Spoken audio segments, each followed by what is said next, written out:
Speed, John Glenn. Houston, Tranquility Base here. The Eagle has landed. Rocket Tranquility, we copy you on the ground. New possibilities are opening up for scientific cooperation between countries. 2, 1, 0. Liftoff. Americans return to space as Discovery clears the tower. Discovery, go and throttle up. Discovery, roger, go for deploy.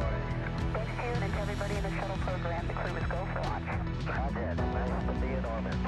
We have followed in their footsteps to get us where we are today.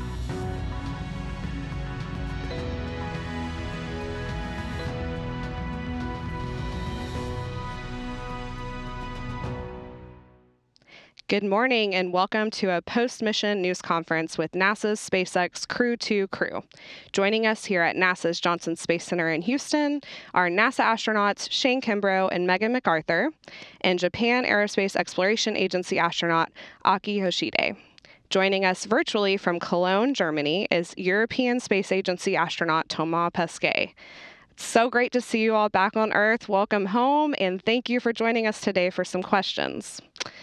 This crew safely splashed down in the Gulf of Mexico off the coast of Florida 1 week ago today aboard the Crew Dragon Endeavour spacecraft, completing NASA's second long-duration commercial crew mission to the International Space Station. Their mission set a record for the longest spaceflight by a U.S. crewed spacecraft with 199 days in space. We'll hear remarks from the crew, and then we'll take questions from media on the phone and that have come in on social media using hashtag AskNASA. With that, let me pass it off to Shane for some opening remarks. Thanks, Megan. It's really great to be back on Earth. Our crew is kind of getting settled in, and it's good to see Thomas. We haven't really been able to see him too much, so it's great to see him virtually. We had an incredible mission. It was full of science, full of spacewalks, full of a lot of fun, full of some chili peppers. And we just really had a great time together in that really cool environment of microgravity up on the International Space Station. But it is great to be back. Gravity's interesting, and trying to figure that out again. Not sure how you people do this all the time, but it is great to be back with family and friends and other colleagues here. So thanks for following our mission, those of you that did that, and look forward to answering your questions. Thank you, Shane, and you guys look great. It is great to see you. Okay, we will take some questions from media now. We are having some technical difficulties, so I'll just call on the next caller, and please state your name and affiliation and then ask your question. You can press *1 to ask a question and *2 to withdraw your question. So with that, let's go to the first caller.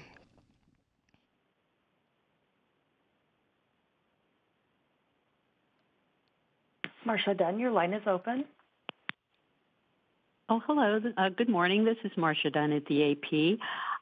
For either Shane or Megan or both of you, I'd like to hear your take on how the movie making went while you were up on the space station. What was it like welcoming an actor and director on board with limited training?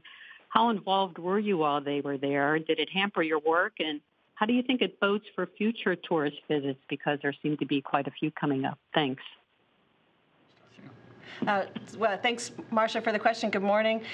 So we had very limited interaction with the actor and director that came up to film the movie on the Russian segment. They were very pleasant people. It was nice for us to see some new faces. They were very friendly. We did have some group dinners with all of us together, and that's always very enjoyable. And so we enjoyed hearing some of their stories and sharing our stories with them. We know the Russian cosmonauts were working, sort of around the clock, really, to help with the movie making. It was really a tremendous workload for them, but it was a very minimal workload for us. They did have an agreement to spend a little bit of time on the on the U.S. segment, and so we escorted them for that little bit of time. But really for us, it was very minimal impact. So I would say we don't have a good gauge from this how that would go if something like that were to occur on the U.S. segment. We certainly saw how hard our Russian colleagues were working, and hopefully that there's a great product that comes out of that for them. Okay, thank you, Megan. Let's take the next question from the phone. And Mark Haru, Aviation Week and Space Technology. Your line is open. Thank you. I'd like for two of you how about Shane and Megan, to sort of discuss your sense of the state of the space station. It recently passed its 21st anniversary of continuous human occupation, and there's some questions, I think, about some troubles on the Russian side with air leaks and so forth.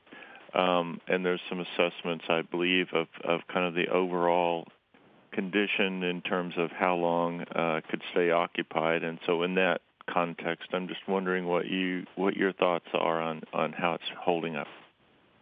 I'll start with that.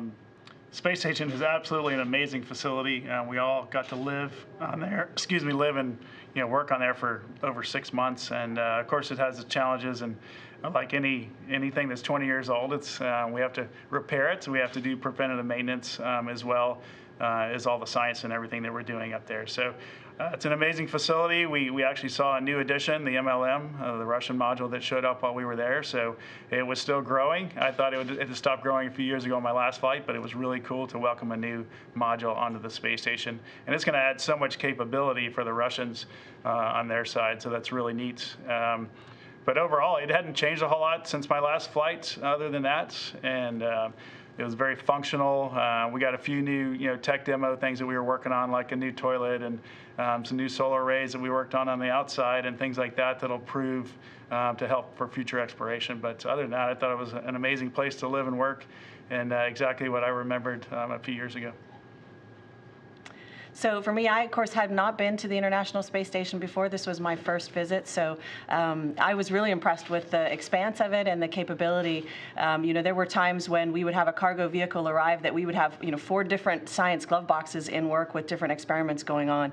So that variety and that breadth of capability was really impressive to me, that we were able to accomplish so much research ongoing. And there's research projects going on all the time that the crew either has no or limited interaction with, and then there's projects that we have a lot of in-depth hands-on interaction with. So I just am really impressed by the varied capability, and the way the space station is designed is that those racks can come out and new hardware can come in. So as improvements are made, as discoveries are made, and new experiments are designed, we can change those things out and keep upgrading the space station, which I think is a remarkable capability. So I think it's got quite a lot left to give, and we're going to see some interesting things happen over the coming years.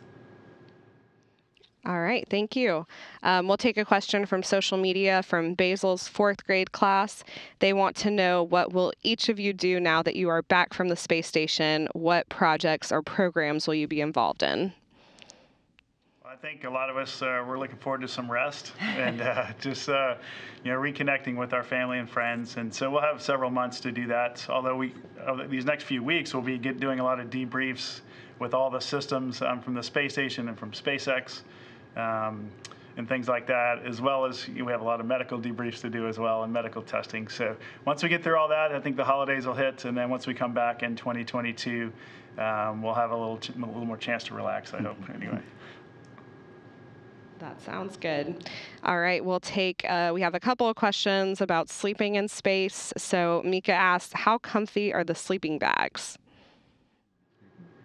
Well, the sleeping bag that we sleep in, it's actually, just a comfortable, made out of cloth, and we sleep in our own crew quarters. Shane got to sleep in the Crew Dragon for the 6 months, but we have our own crew quarters. It's about a telephone booth size, and we hook up some strings on the sleeping bag and just sneak in there and close the door, and it's pretty comfortable, I would say. I've never had any trouble going to sleep. All right, we have a related question from Jenny. She wants to know about the temperature. Are your sleeping bags heated? Are not heated, but we have a cooling system that does blow cooling air into our little crew quarters that Aki mentioned. It can get quite warm, but the sleeping bags are nice because you can kind of kick there's an area by your feet that you can kick your feet out and cool off if you need to, and of course zippers and different air vents. So they've put a lot of thought into the design of the sleeping bag, getting feedback from crew members over the years, and it's pretty comfortable. All right. Another question from social media. Let's see. Kelly on Twitter asks, if you would have had more time, what is one more thing you would have wanted to accomplish on the space station? Let's go to Thomas for this question.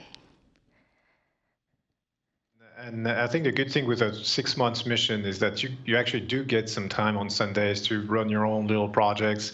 Most of the time during the week, you don't have that kind of time of free time because we're working 12 hours pretty much from morning until evening every day. But on Sundays, you can do your own little projects.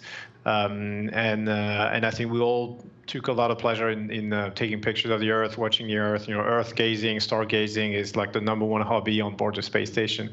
One thing I wish I had done is maybe journaling and keeping a diary of what's happening and writing down a few thoughts or a few anecdotes of the daily life on station every day, because I think it's going to go a long way in 10 years or more when I've forgotten my time on board the space station.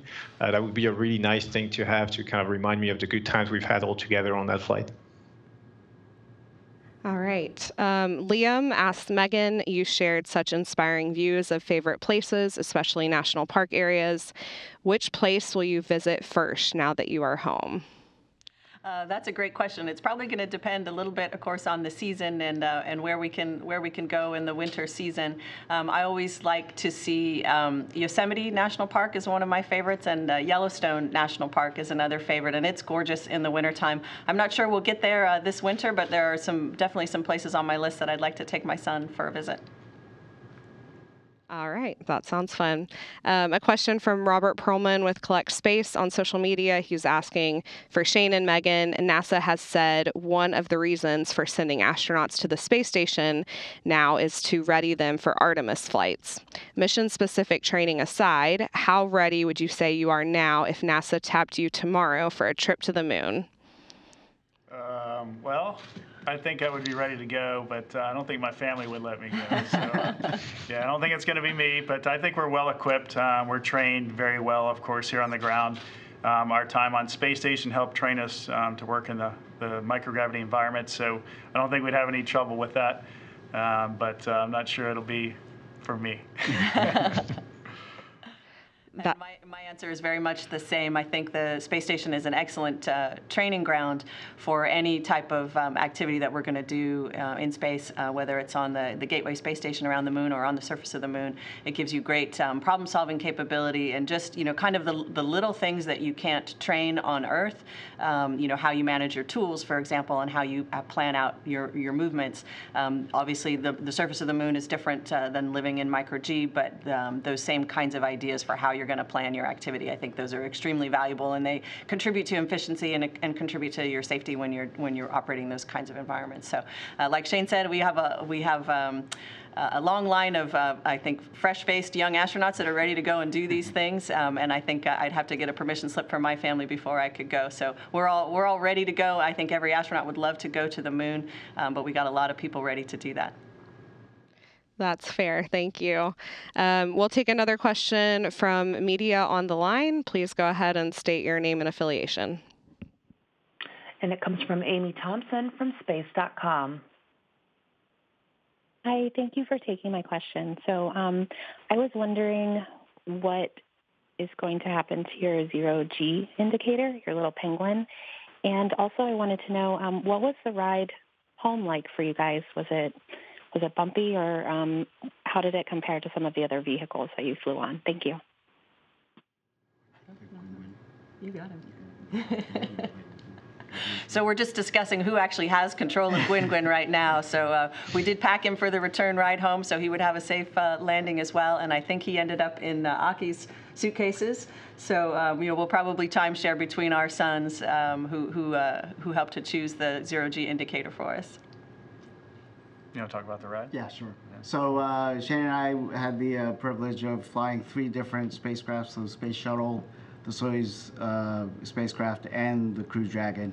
So we have experienced the land landing, and compared to that, the splashdown was much, much softer, I would say. But I was worried after a splashdown if the bobbing on the surface of the ocean, and it would make me sick. But I think it was okay for all of us, and it was a neat experience just waiting for the rescue team to come on board, and we were just chatting inside, all four of us, just sharing our moments. So it was a nice time to share some time.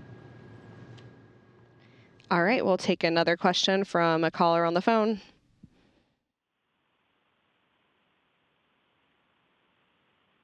And Paul Brinkman with UPI, your line is open. Hi, yeah, thanks for doing this. Can you guys hear me? Hello? Yes, we can hear you. Okay. I'm just, I was hoping a couple of you would talk about the spacewalks that you did and, how difficult it was to get those solar arrays installed and working and compared to other spacewalks, I guess. And then also, are you guys looking forward to having new spacesuits to conduct spacewalks? Thanks. Thomas, you want to take that? Thomas is our lead spacewalker for the first 3 solar array spacewalks, so I'll turn it over to him. Yeah, thanks, Shane. And it brings back, only the question brings back good memories. So you see a smile on my face.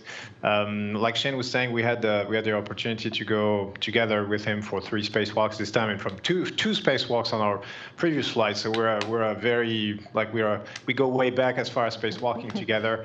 And I think I speak for him as well when I say that these trio of spacewalk was actually very challenging. It was not easy to do because of different reasons, because of the geometry of the work site, because of the distance. We went all the way to what we joked about, we jokingly called the wild, wild west of the space station, because it was all the way at the end of the truss where nobody ever goes, where things are a little bit different. There's fewer, handrails to grab on and things like this. So it's a really challenging environment. Also the size and the bulk and the inertia, not really the weight in space, but the inertia and the size of those solar arrays was challenging. I was on the arm being flown by Megan, so complete teamwork right there. Shane was waiting for me, his feet in an APFR, a foot restraint at the end of the space station, overlooking the 400 kilometers of void, and then we were passing this big mass to one each other, assuming control with your bare hands, let's say with your gloved hands. So a lot of challenges, a lot of work involved for us, obviously, but also for the ground team who worked tirelessly on the preparation and the execution of those EVAs. Really great memories, great images in my head of looking up, 17 meters high solar arrays and things like this.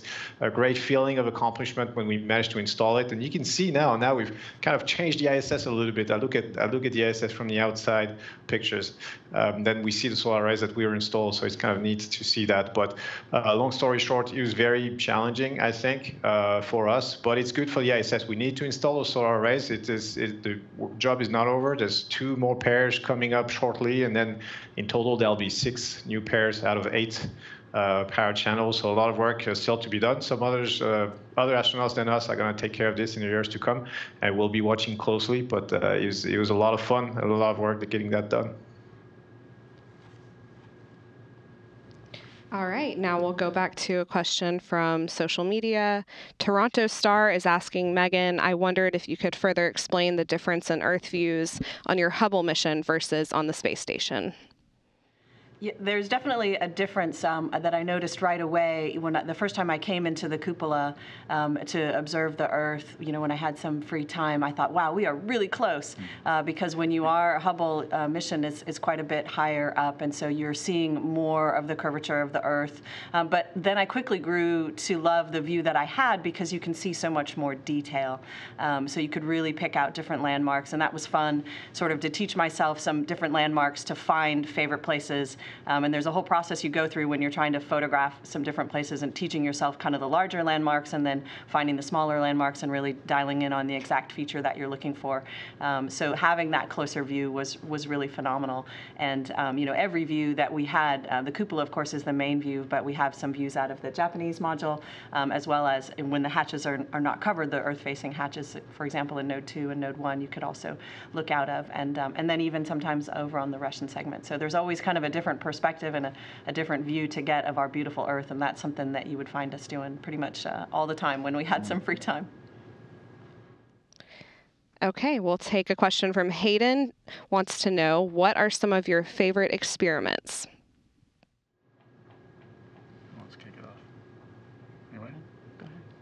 All right, I'll start. I'm sure everybody's got a favorite one. One that I think all of us got to work on a little bit was this thing called ring shear drop that was in the glove box in the U.S. laboratory.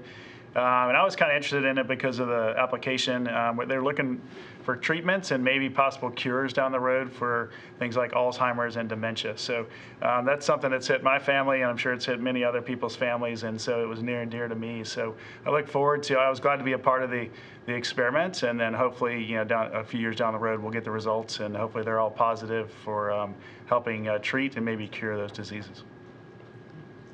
One experiment that was quite special for me, and I think, again, everybody enjoyed it, that it was going on board, was the plant habitat. So we were growing chili peppers in the plant habitat, and Shane kicked that off kind of midpoint in our mission. And the growth period is actually long. And what was interesting about this experiment, we've grown plants, of course, in space before, even produce that astronauts can eat, things like lettuce. But this was kind of a more complicated plant to be growing, and so the investigation was looking at how do you grow these more complicated fruiting plants, plants that require pollination. It has a much longer germination period, a much longer growth time to harvest.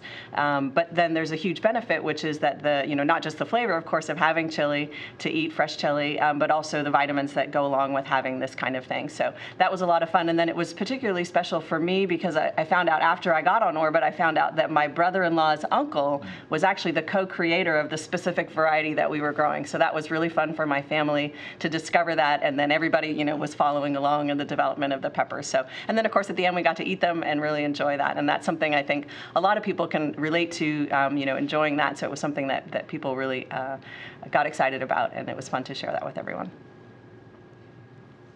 So for me, one of the experiments that kind of made me interested was time experiment. And so we always talk about how gravity or lack of gravity affects our body as human beings. This one targeted the sense of time and how it would affect that. And I'm not going to tell you what feedback I got from the PI the other day, but it was pretty interesting to see that. And, I was very happy to be one of the samples and provide some data on that. Tamar, you got a favorite one? Yeah, and for me personally, so first of all, it's really hard to pick a favorite experiment because there's so many, and the station is going around the clock. Even when we go to bed, like Megan mentioned before, scientists still use the station with outside facilities, inside facilities, and then when we get up again the next morning, we start again on some other experiments in all kinds of domains. So it's really fascinating, and for me, it's always been difficult to pick a favorite experiment. I think this time, there was one that was called celestial immunity that was actually really interesting because it targets the immune system. And I think in the times that we're living in and the challenges that we're facing right now on the Earth, the immune system has become more than a hot topic, but something that people want to know more about and look more in detail into. So I think if the space station can help, pushing those results on the ground, that's usually beneficial to everyone. Like, it's really easy to understand.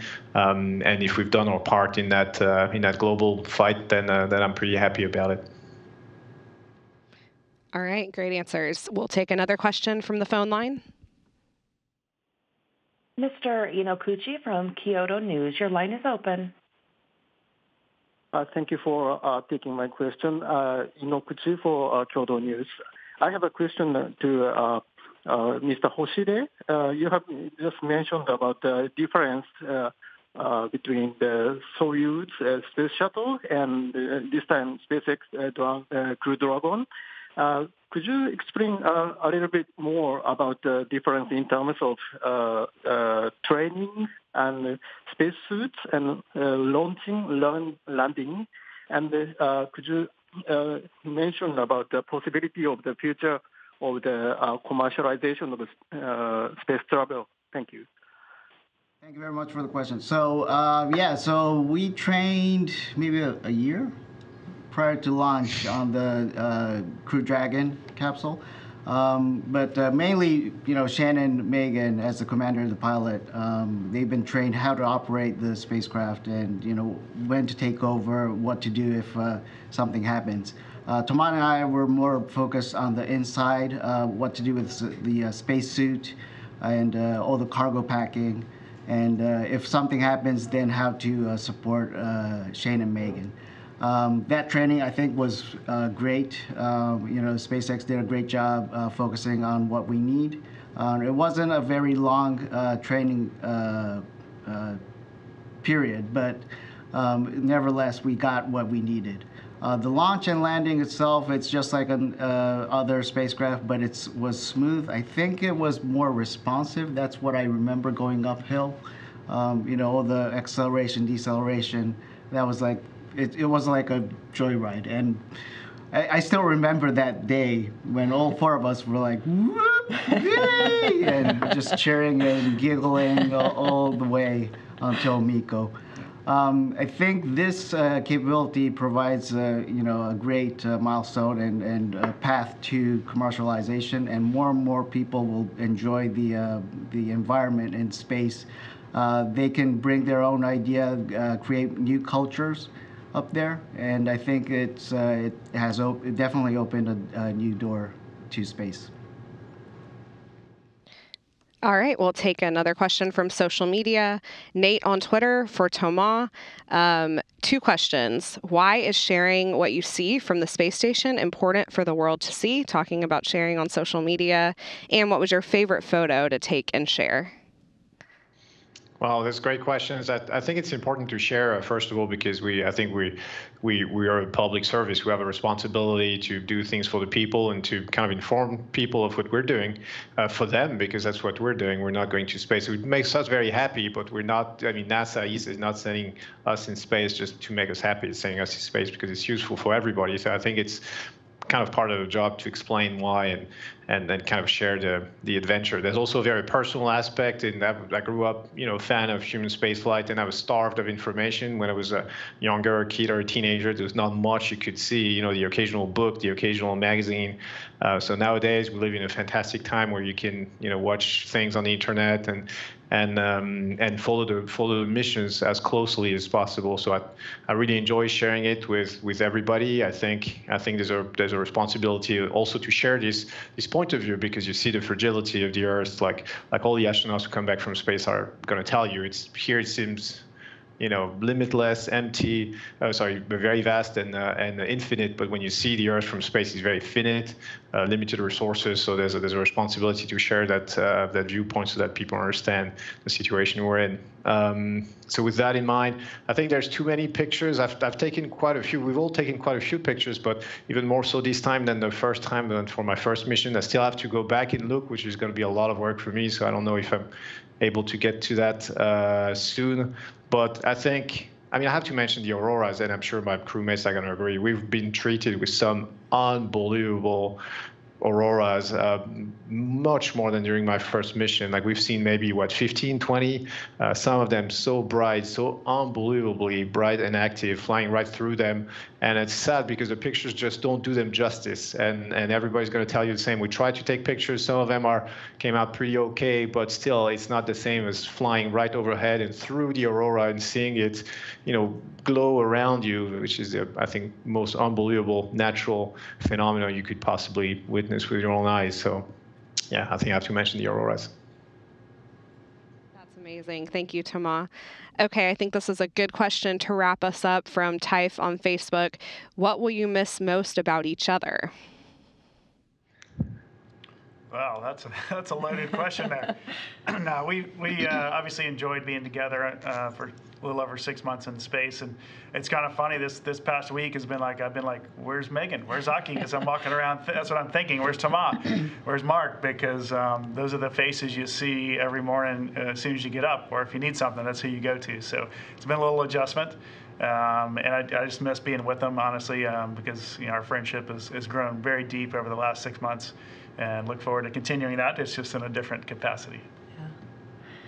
It's a wonderful experience, as Shane said, to share together. And I think, this crew really had a shared sense of humor, all of us, including our cosmonaut crewmates. One of the things we love to do is just make each other laugh. And that's really fun to do. It's a great way to kind of end the day and let off steam from, different frustrations that you might have experienced, different challenges. And just, making each other laugh and laughing in return has been one of the really special things, I think, about the experience. So, we'll still do that, of course, when we manage to get together. But, yeah, it is strange not seeing these faces every day. Yeah, I have the same feeling, and I think I speak for all of us, but maybe 2 weeks out before we came back, I think we started to feel that, okay, this whole fun trip is coming to an end. And when we were sharing meals at the table, I felt like we did not want to leave that table because it was so fun to be together. And I just miss those times. And I agree. And for me, it's like Shane was saying now, I kind of looking around myself and expecting one of you guys to pop up at any time like you used to do, which is a strange feeling. But I think professionally, it's like the sense of belonging to a team and having the same objectives, and everybody's trying to achieve something all together. And the fact that we're so much more efficient as a group than the sum of the individuals. And now I'm kind of missing that because obviously you're reunited with your family, so you go from your space family to your ground family. It's good too, but just that empowerment to know that we would do things together, things that I was unable to do on my own, I could do with the help of Shane, with the help of Megan, with the help of Aki or anybody else, and we would do so much every day that looking back, I was like, wow, how did we do this? And now I'm finding myself alone on the other side of the Atlantic, a little bit sad, and I'm like, no, I couldn't achieve this with all of you guys, so miss you. Same. That's awesome. Okay, we have one more caller that has popped on the line, so we'll take one more question from media. Go ahead. And David Curley from Discovery Channel, your line is open. Thank you much for taking the call, and I did join late, and if you've answered this question, please ignore and move on. But I was hoping, Shane, you could fill out the narrative a little bit on the Nakula. You mentioned that we know the alarm went off both on the ground and at the station at the same time. You said you went to the capsule. Did you close the hatch? Did you come back out with another alarm go back? Could you just fill out that narrative for us without jeopardizing the investigation? Just give us a sense of what you guys did in that time period. Thank you very much. Yeah, I'm sorry, but I didn't get the original event you were asking about. Could you please restate that? It was the Nakula with the inadvertent thruster firing. Okay, we're with you now.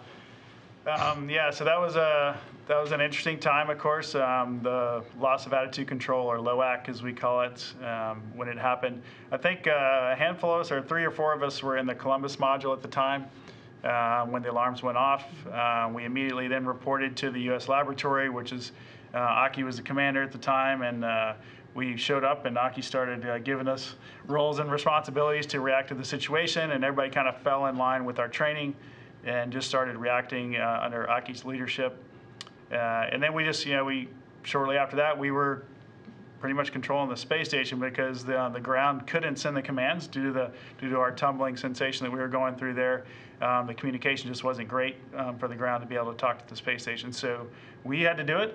We relied on our training, and it just kind of kicked in. The stuff that we thought we'd never ever use, we were using, and we worked really well together as a team to kind of get that situation back under control. And I don't even know the time frame, but maybe half an hour later, I think the station was back in the correct attitude. And then we had did a lot of debriefings to try to figure out what went wrong, how do we prevent it in the future, and we would never ever get to do that again, but guess what, we did. So anyway. All right, thank you. We'll wrap up with some fun moments from the Crew 2 mission, of course, the Space Olympics. And I want to thank everyone for joining us today, and thank you, Crew 2, for joining us and for answering these questions, and also for sharing your missions on social media with us. Thank you, everyone, for joining us. You can follow the latest updates on the International Space Station on nasa.gov/station and by following the International Space Station on social media.